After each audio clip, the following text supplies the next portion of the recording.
Speaking to Paul Weatherall, the chair of Liberal Vannin. It's been a bit like Phoenix Nights, but not as many laughs.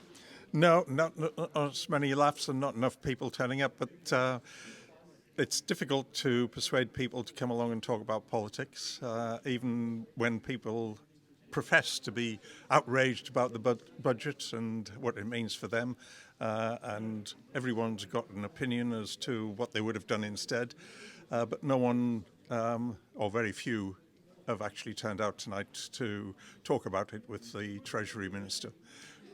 Well, it was laid out to the public, plenty of notice. It's an excellent meeting venue. We had a full 5-star turnout. We had the silky smooth Dr. Allenson, who presentation-wise, you couldn't ask for anything better. He's level-headed. There's no shouting at anyone. There's no pointing the finger. Everything is measured, deliberate and understandable. Well, yeah, and I think, we'll be producing a note of what happened and what was discussed tonight. As I said at the beginning of the meeting, I think the budget that was produced last Tuesday is the start of a process, and it's giving people the opportunity to say, what public services do we want on the island, how are we going to pay for them, and who's going to pay for them. And I think this discussion is going to carry on probably until next year's budget. There are proposals in place to take the 2% increase back again, or the 2p increase, 22% down to 20%. But there's this levy which is going to help pay for health and social services in the future. We're still unsure as to how that's going to be raised, whether it'll be more in the future, and who's going to pay for that. And whether it'll be fair taxation, which is one of the problems with the present budget, I think, in that it was perceived to not be as fair as it could have been in terms of raising thresholds and also in terms of dealing with the tax cappers. Well, the 2%, it's been promised, I'd say, that it's only going to be in position for a year. Yeah. And wouldn't it be good if the government could keep us updated, almost like a bi-monthly report on how we're doing, so then maybe we could plan for the future? Yeah, well, I think that's true. I mean, Alex Allenson says the proposal for the levy is going to come to Tynwald in the next month or two, but who knows what Tynwald will actually do with those proposals. And yeah, I think a lot of things that are promised to the public, they're not reported on regularly. I think quarterly updates on a whole range of issues, from the Castle Rushen School down in the south of the island and the swimming pool down there, will help allay people's fears that government just talking about things and not actually doing anything. So I think you're right. Regular updates on progress, more than once a year, would be great news. Well, I think in the last week we've been subject to what people feel is a lot of white noise, isn't it? We had the initial shock of the budget. The fact that a quarter of the elected House voted against the budget is a significant issue. That's a quarter of the elected House. And then there's rumblings about a change maybe at the top.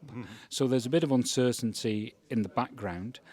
I'm just wondering how this is going to pan out for the rest of the year. Have you got any inkling or gut feeling? I think it's difficult to predict what MHK is going to do. I think the quarter of the House that you said voted against the budget haven't got a very clear idea, or if they have, they're not putting it out there as to what they would have preferred instead. And the same with the proposals for vote of no confidence in the Chief Minister. There's very little indication as to who an alternative might be, and also what alternative policy proposals there would be.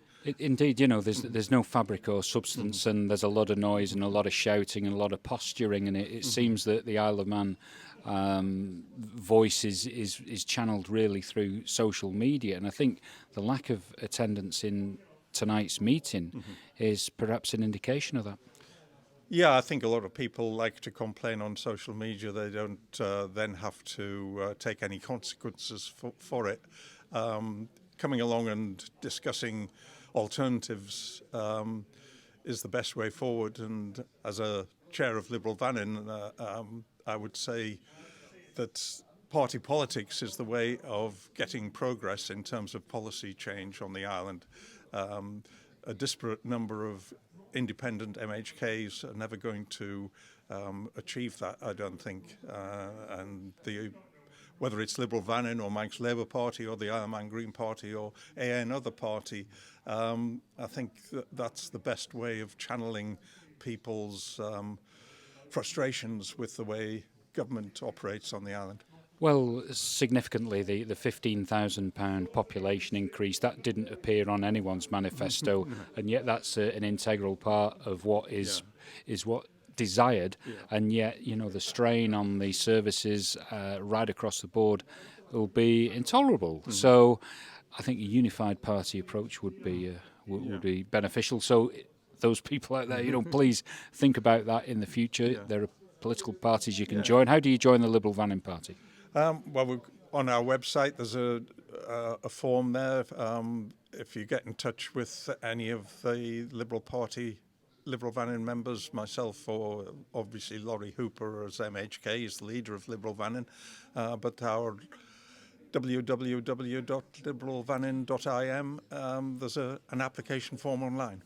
Well, I enjoyed this evening, and those people who turned up, you know, had a bit of opportunity to perhaps bone the Treasury Minister a bit more than what they would normally have been able to do, you know. So, well, I think hats off to Alex Allinson for turning up tonight and being prepared to face whoever turned up and answer any question. And we're very pleased that ministers and politicians on the island are prepared to do that.